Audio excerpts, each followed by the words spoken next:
Bonsoir la planète, vous suivez le premier journal télévisé 100% environnement sur notre chaîne démarré depuis le 1er mars 2023. Mesdames et messieurs, bonsoir.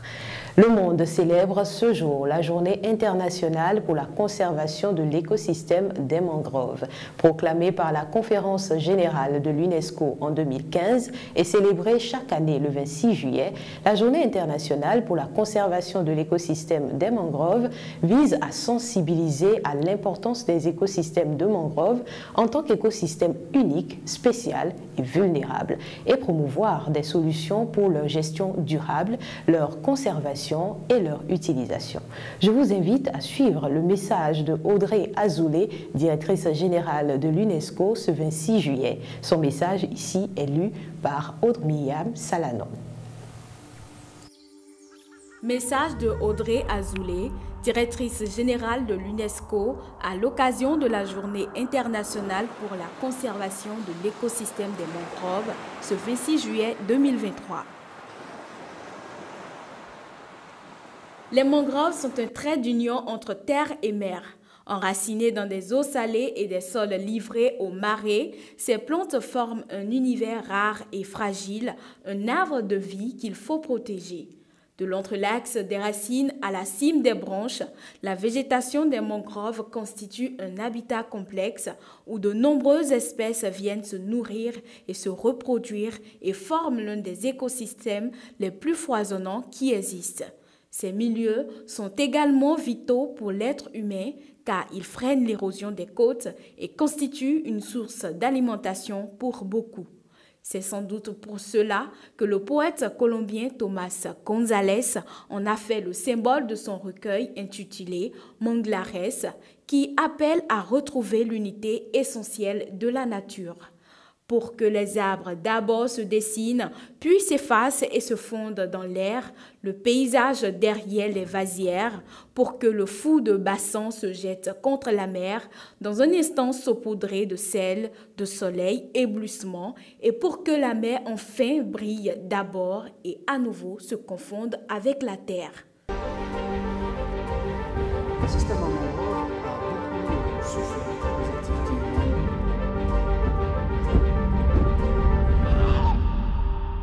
Les mangroves sont pourtant en danger. On estime ainsi que plus de 3 quarts des mangroves dans le monde sont aujourd'hui menacés et avec elles, tous les organismes aquatiques et terrestres qui en dépendent.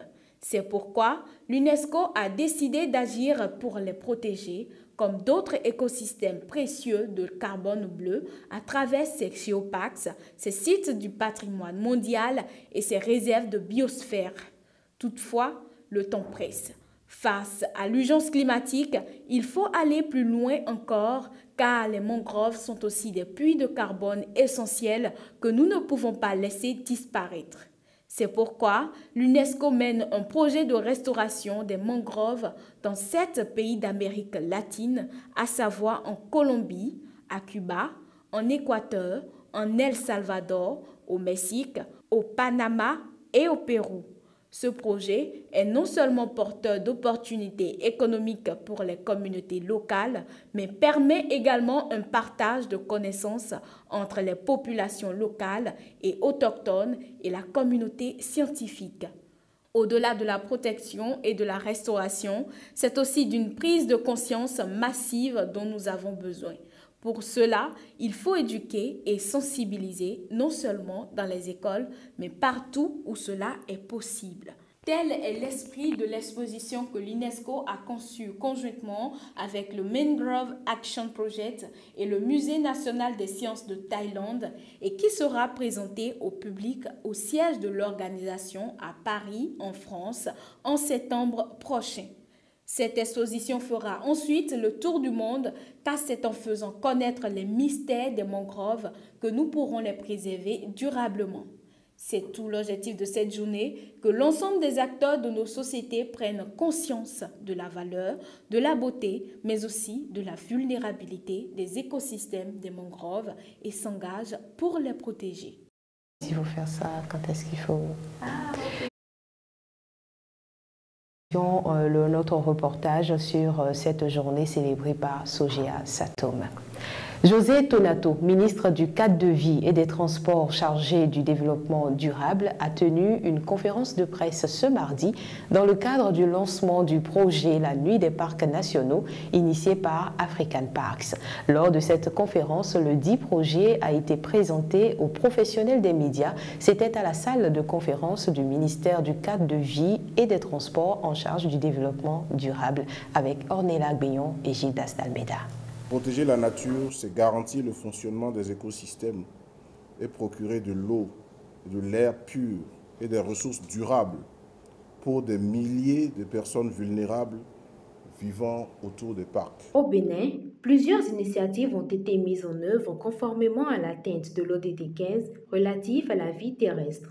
Il s'agit notamment des aires protégées qui impliquent les communautés. Les communautés sont au centre de la gestion des aires protégées. Je crois que African Park est une organisation non gouvernementale de conservation qui vise à réhabiliter les parcs pour la faune et les communautés. Et donc les communautés sont au centre de notre stratégie et au quotidien sont nos partenaires privilégiés avec qui nous adressons toute la problématique. On conserve pour l'homme. Et l'homme reste donc clé dans le processus. Compte tenu de ce constat, les parcs nationaux ont été confiés à African Parks pour une gestion durable de ces aires protégées. Le gouvernement a donc fait l'option de déléguer la gestion des parcs nationaux de la Pendjari et du W à l'ONG African Parks, eu égard à son expérience et à son expertise en vue d'une gestion durable de ces aires protégées. Pour une meilleure gestion de ces aires, African Parks envisage des collaborations avec les parcs privés pour des échanges de connaissances. Les aires protégées du Nord sont en fait, la fondation de la conservation. Et donc aujourd'hui, on peut envisager des collaborations entre des structures, des parcs privés et les aires protégées pour partager l'expertise, pour partager des connaissances, pour de l'appui conseil, pour des échanges entre les différentes structures, histoire réellement de mettre la conservation à l'échelle. La conservation de ces parcs nationaux ainsi que leur valorisation préoccupe le gouvernement béninois et ce, dans le but du développement du tourisme national, de même que la préservation de l'environnement. Nuit des parcs nationaux, African Parks développe une solution africaine aux défis de conservation. Le ministre Tonato et le représentant résident d'African Parks au Bénin sont au micro de Ornella Agbeyon. Partenariat public-privé pour la gestion des aires protégées est un moyen efficace d'inscription de ces patrimoines naturels dans la durabilité sociale, économique et environnementale et de mobilisation des ressources nécessaires et suffisantes pour faire face aux charges importantes de fonctionnement et d'investissement que nécessitent leur conservation et leur développement. L'objectif est de mobiliser environ 200 000 $ sur la période, de pouvoir impacter plus d'1 million de jeunes sur donc, les acquis de la conservation, mais aussi avoir renforcé cette présence, rapporter les acquis des parcs au niveau des communautés, au niveau des parties prenantes nationales, mais aussi s'engager dans des partenariats stratégiques avec des organisations et des entreprises pour davantage créer ce talent national pour la cause noble de conservation. Le gouvernement soutient l'initiative de la Nuit des parcs nationaux, dont l'objectif est d'informer le public sur l'importance de la conservation de nos aires protégées et de susciter leur contribution de toutes sortes et de toute nature à l'amélioration des ressources au profit des parcs de la Pendjari et du W. Partager les acquis de ces parcs, mais aussi se rassurer que nous avons un engagement national, un élan national pour la cause de la conservation. Et donc, à côté de cette initiative, nous organisons aussi un téléthon qui davantage vise à mobiliser des ressources pour gérer les problématiques de plus en plus croissantes autour de ces aires protégées. La protection de la biodiversité est une cause qui nécessite la contribution de nous tous. Je voudrais inviter tout le monde, notamment les entreprises publiques comme privées, les commerçants ou hommes d'affaires, les citoyens nationaux comme non nationaux, à participer massivement au Téléthon en faveur des parcs nationaux afin de soutenir nos projets de conservation dans nos deux fleurons que sont les réserves de biosphère de la Pendjari et du W et de contribuer à la stabilité et à la cohésion des communautés locales qui vivent autour.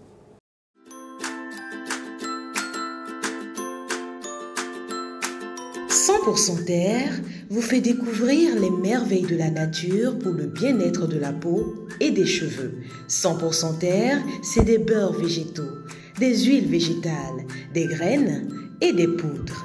Passez votre commande en un clic. «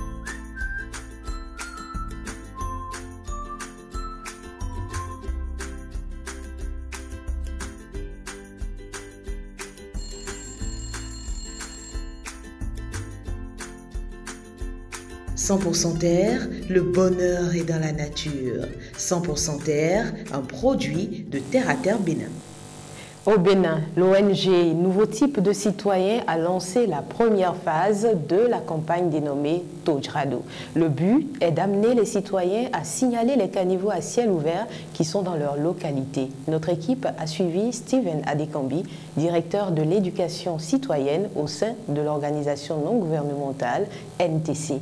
Voici le reportage de Aude Myriam Salanon et Julien Tondia. La campagne Tojrado 1 consiste à identifier tous les caniveaux à ciel ouvert dans nos localités et à apporter une solution à cela. Les caniveaux à ciel ouvert sont sur plusieurs axes routiers dans les localités et villes du Bénin. Ces infrastructures inachevées constituent un danger pour les usagers de la route et il urge d'y remédier. Nous, dans notre vision, nous souhaitons que le citoyen soit acteur du développement de sa localité. Et donc que le citoyen participe au développement de sa localité, comme je l'ai dit, et qu'il collabore de ce pas avec les autorités. Le but de cette campagne initiée par l'ONG Nouveau Type de Citoyens est d'amener à identifier ces caniveaux à ciel ouvert afin de collaborer avec les autorités pour apporter des solutions. Il suffit juste d'identifier les caniveaux à ciel ouvert dans votre zone. Que ce soit la zone où vous résidez ou une zone que vous fréquentez, vous identifiez les caniveaux, vous prenez des photos afin d'avoir des traces et des preuves et vous écrivez aux autorités compétentes, c'est-à-dire le maire, le CA de votre zone. Vous joignez cette photo que vous avez prise afin de leur faciliter l'identification des lieux et afin de leur faire prendre conscience du danger ou de mesurer en fait la gravité de la situation. Tous les citoyens du Bénin sont concernés par cette campagne. Il en va du bien-être de tout un chacun de nous. Même si nous ne dormons pas dans la rue, nous y menons différentes activités. Nous empruntons ces rues pour aller à nos domiciles, à nos différents lieux de destination. Donc, il est important que nous prenions soin de cet espace commun partagé. La situation des caniveaux à ciel ouvert concerne tout un chacun de nous et il urge que chaque citoyen comprenne le bien fondé de cette campagne initiée par l'organisation non gouvernementale Nouveau Type de Citoyen. Restons avec Steven Adekambi qui rassure tout un chacun et appelle à l'action. Les caniveaux à ciel ouvert posent beaucoup de problèmes. Des problèmes d'hygiène, de salubrité, d'assainissement. Même si nous ne vivons pas dans les rues, elles font partie intégrante de nos vies. La politique nationale d'hygiène et d'assainissement adoptée par le Bénin prévoit qu'à l'horizon 2025, nous ayons un cadre de vie sain. Donc, c'est une question nationale qui implique chaque citoyen, implique chaque autorité, chaque dirigeant. Ces caniveaux posent un problème de sécurité pour les personnes qui empruntent ces voies.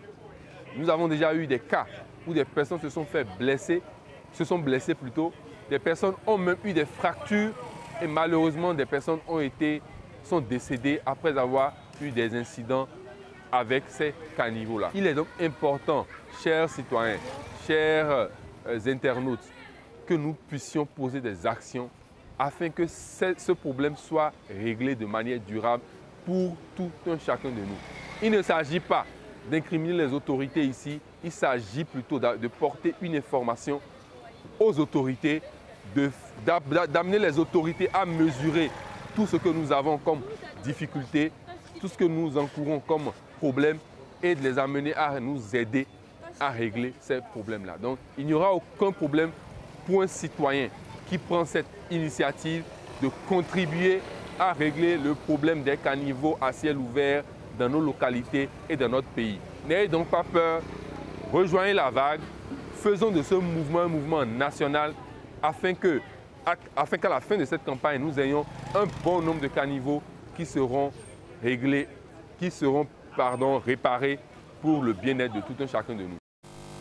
Demain, dès 8 h, retrouvez-nous sur le campus d'Abomey-Calavi au American Corner pour la 16e session du Café Environnement, le programme le plus innovant d'éducation environnementale.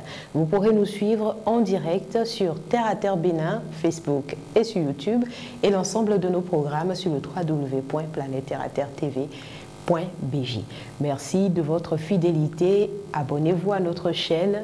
Appuyez sur la cloche de notification pour recevoir l'alerte en temps réel dès que nous publions un nouveau contenu, mais surtout aimez cette vidéo et partagez-la.